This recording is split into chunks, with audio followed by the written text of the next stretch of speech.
সকল জায়গা লাগে, জেলা উপজেলা হেডকোয়ার্টারে লাগে, গ্রামে গঞ্জে করলে হয় না। তবে এই মসজিদের জন্য আমরা এতটুকু করতে পারি, সেটা হচ্ছে আপনারা যদি চান আমরা একটা লাইব্রেরি করতে পারি।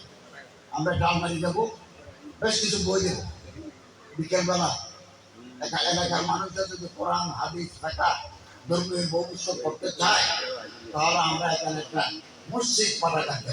যদি আপনারা চান থাকে দরকার কি, জলদি দেবো। এখানে যদি পাঠক না থাকে, জলদি তো পাঠক থাকে, জলদি একবার চিন্তা ভাবনা করে দেখেন করবেন কিনা। আমার সাথে যোগাযোগ করলে আমি একটা পাঠাতে চাই। প্রধান সড়ক হতে এলাকা পর্যন্ত চলাচলের সড়ক এলজিকে আওতামুক্ত করা। ইতিমধ্যে ইউনো মহোদয়ের সাথে আলাপ করেছেন, ইঞ্জিনিয়ার মহোদয় আছেন। আপনারা on an priority basis please take measure. এখান থেকে ওই লেন রোড পর্যন্ত আলহামদুলিল্লাহ গাড়ি নিয়ে আসতে পেরেছি। আরও যাতে সচ্ছন্দ আমরা যেতে পারি।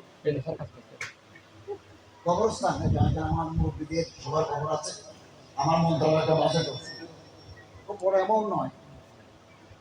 তারপরেও ওসি সাহেব আছেন, ইউনো মহোদয় আছে, আপনারা আসবেন, দেখবেন কি কি সংস্কার করতে। এটা পাহাড়ের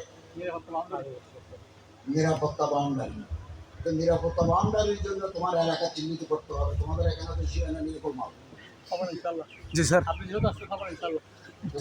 সবাই যদি একমত হও, বেষ্টনী সারাউন্ডিং ওয়ালের এই জায়গা যদি চিহ্নিত করে দিতে পারো, আমার মন্ত্রণালয় থেকে আমি একটা অংশ দেবো, আর উপজেলা পরিষদ থেকে ইউনিয়ন মহোদয় দিলেন, তাহলে এই সংস্কার হয়ে যাবে।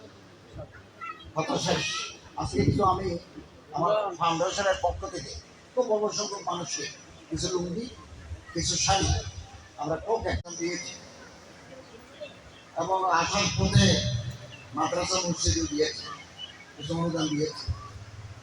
ইনশাআল্লাহ আগামী দিনগুলোতে যারা পায় নাই, সেপ্টেম্বর মাস থেকে আরো কিছু গরিব মানুষকে সাহায্য করার চেষ্টা করব।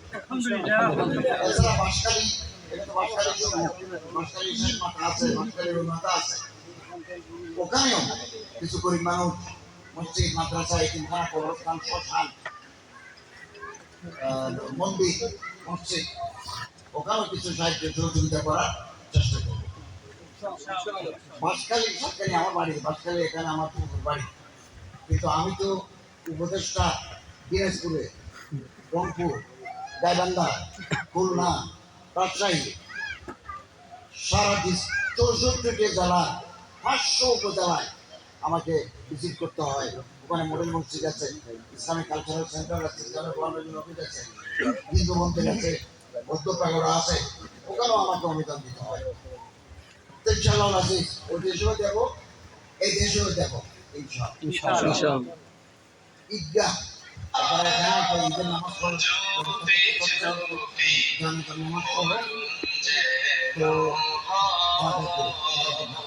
শুনেন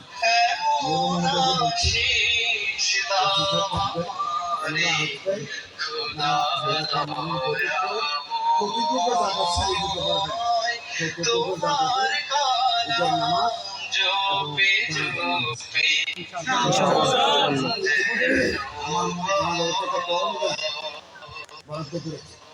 খুব বেশি নয়, কিন্তু আপনাকে টাকা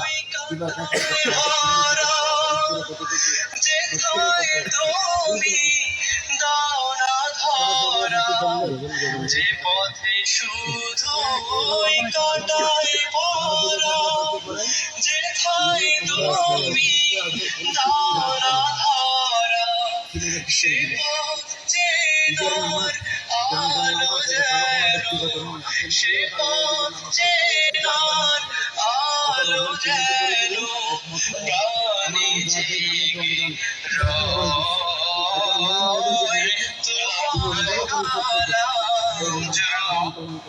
তোমার সম্মানিত এলাকাবাসী, ইতিমধ্যে আমাদের মাঝে এসে উপস্থিত হয়েছে অত্রলেখার ইংরেজি সন্তান আলেমপুর শিরোমণি পালেগ্রাম হাকিমিয়া শাহ সিনিয়র মাদ্রাসা সম্মানিত সাবেক প্রিন্সিপাল জনাব মোহাম্মদ মিয়া আহমদ আনসারী সাহেব ইতিমধ্যে আমাদের মাঝে এসে উপস্থিত হচ্ছেন। আমি